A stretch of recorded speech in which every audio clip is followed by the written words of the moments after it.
Okay, so 9-3, solving quadratic equations. What we're going to do today is we're going to talk about the solutions to quadratic equations, which are going to be where the parabola hits the x-axis, okay? And so sometimes, depending on what the parabola looks like, it's going to hit the x-axis twice, right? If it hits like this, it'll hit twice. That means there are two solutions to the quadratic equation that we are looking at. If it doesn't hit, like if it's above it or below it, right? Like if it was opening down and it's below it, sometimes it doesn't hit. There's a no solution option here. Otherwise, sometimes if it only hits the x-axis at its vertex, there's one solution. Okay. And then I'm going to show you how to get the exact solutions for some of them as we go. Sometimes we're going to estimate. All right. So something important. The solutions to a quadratic are sometimes called the zeros. And specifically, it's where x is 0, right? When it hits the x-axis. Or I'm sorry, where y is 0. What is the x value? Okay. The x-intercepts of the graph of the function are often called the roots of the equation. That's another word. Or the zeros of the function. Or the solutions. Many words. Okay. Now, we're going to use our calculator for this first one. Ready? Here we go. So, in our calculator, it says, what are the solutions of each equation? Use a graph of the related function. Okay, so we're going to press y equals. And we're going to put in x squared minus 1, and we're going to press graph. All right. Now, the graph, you can easily see, right? How many solutions are there?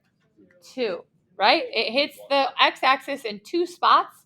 All right. The question is, what are those spots? So let's go to our table, right? And we're looking specifically for where is y 0? So our solutions are -1 and +1. Do you see that? Okay, so that's the first one. Sorry, I'm going to move this over. I already wrote it. So boop, there it is. So this is just a sketch of the graph, right? You can see on this sketch that the graph hits in 2 locations. So it hits at -1, 0. It also hits at +1, 0. So the solutions are x equal -1 and x equal +1. 2 solutions.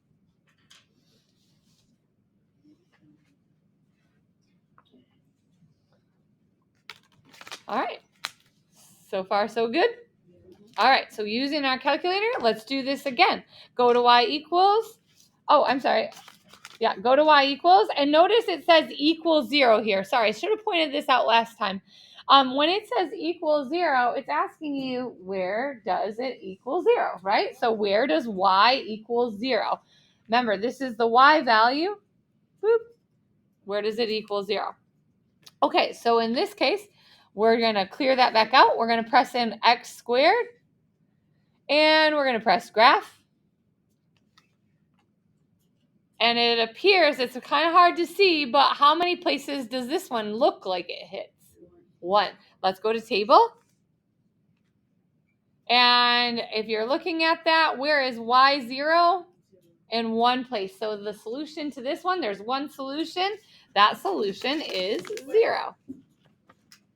Wait, can I see what you put in on your calculator? I literally put y equals x squared. Oh, yep.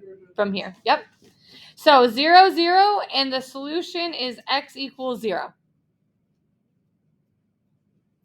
So I bet you can't guess what the next one's going to do. It's probably going to be an example of a no solution, all right? Now watch. Take a look. No solution.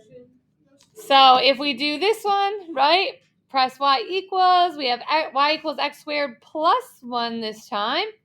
And if we press the graph, oh, it does not hit that x-axis at all. If it doesn't hit it at all, it is no solution. So crazy, right? All right. I never knew what that was. All right, so that's how we do it using the graph. Now I'm going to show you how to do it using algebra. Woohoo!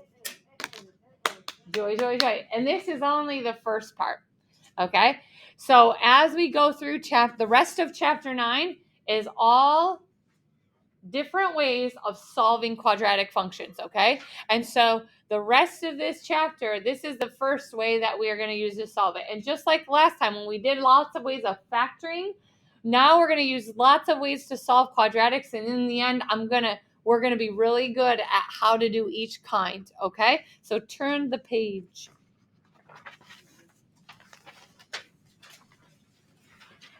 Okay.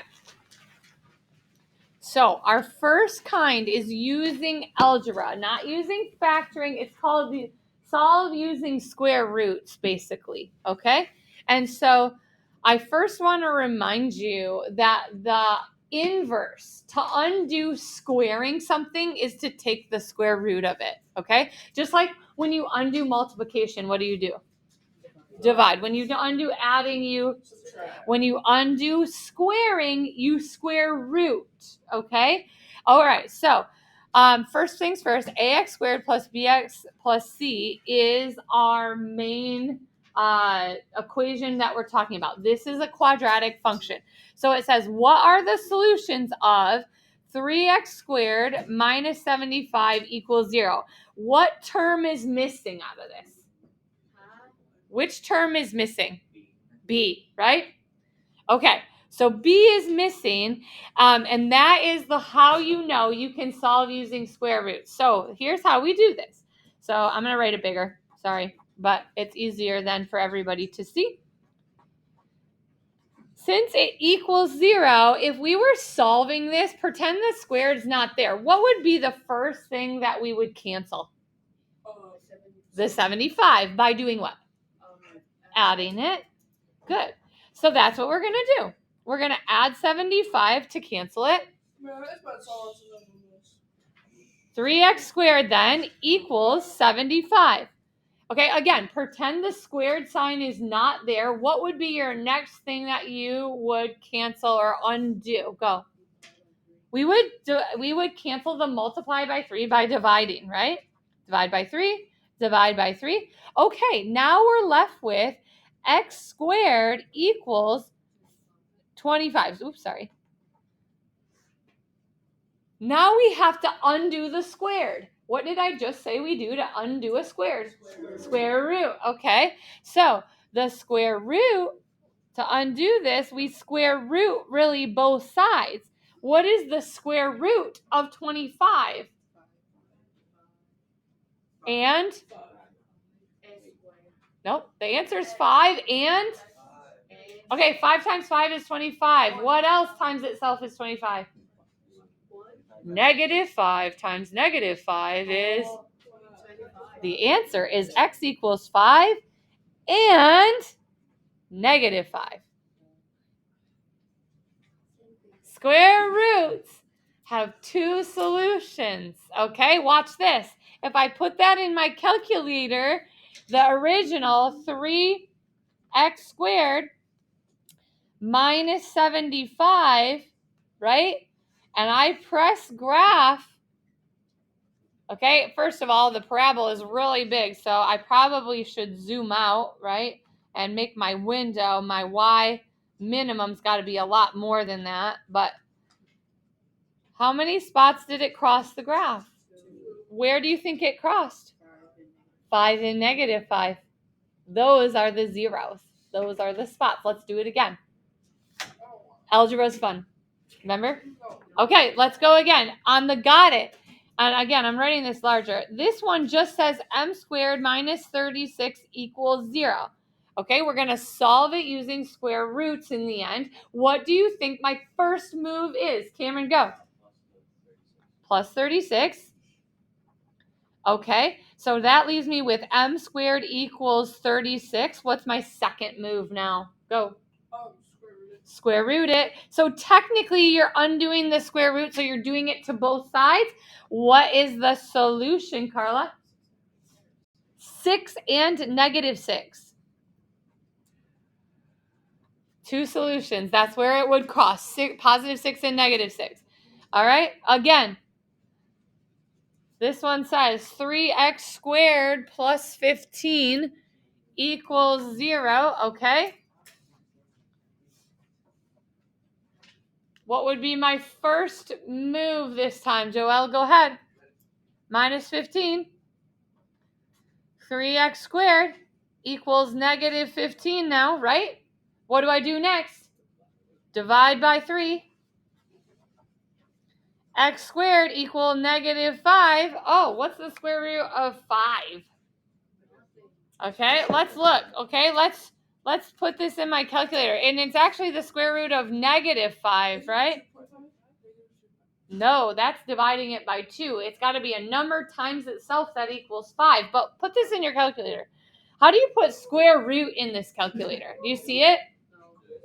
Yes. Second x squared. See, there's a little square root sign above x squared. Okay, and there's a parenthesis. Put in negative 5 and end the parenthesis, and then press equal. What number times itself gives you a negative? Nothing, right? A negative times a negative is a positive. Oh, I know this. What was nothing? No solution. So if you put that in your calculator, what's it going to look like? Whatever. It's going to be above the graph, right? It's not going to touch the x-axis at all. All right? Again, on this last one. Oh, uh-oh. Something different. Who knows the something different? Okay, something's different is all the ones we've done have already equaled 0. Okay, that's all right. If I minus 16 to start, now I've got 4x squared equals 0, yes? Can we please stop talking while we're doing the video? Thank you. Then we divide by 4. What's 0 divided by 4? Still 0. Okay, what's the square root of 0? 0. Is there another square root of... This is one solution. It's just 0. Sometimes there's one solution, right? Okay, there's one solution. There it is. Okay. Last but not least, our favorite, story problems. An aquarium is designing a new exhibit to showcase tropical fish. The exhibit will include a tank that is a rectangular prism with length L that is twice the width W. The volume of the tank is 420 cubic feet. What is the width of the tank to the nearest tenth of the foot? The depth has to be 3 feet. All right, here we go. What is the formula for volume? Length times width times height or depth, right? Okay, let's replace it. The volume equals, it says the length is twice the width. So I'm going to make the length be 2W times W times my height or my depth is going to be 3.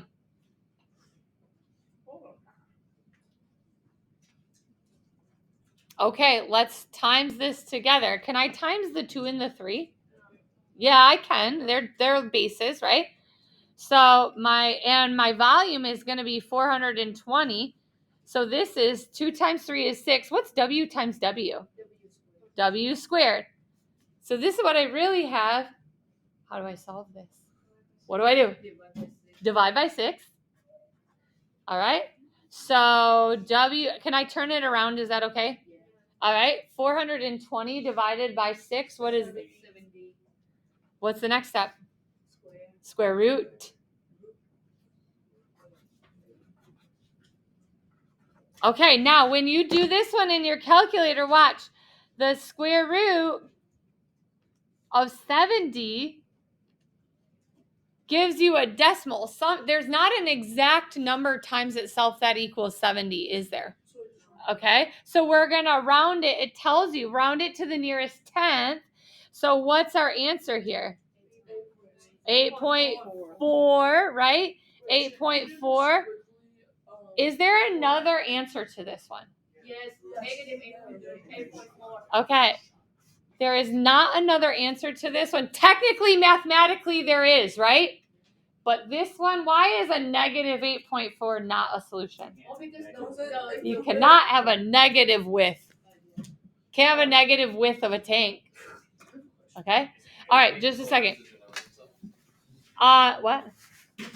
On this today, we are going to do, again, we're just going to do the front side, and we're going to do the evens of 9-3. Front side evens only.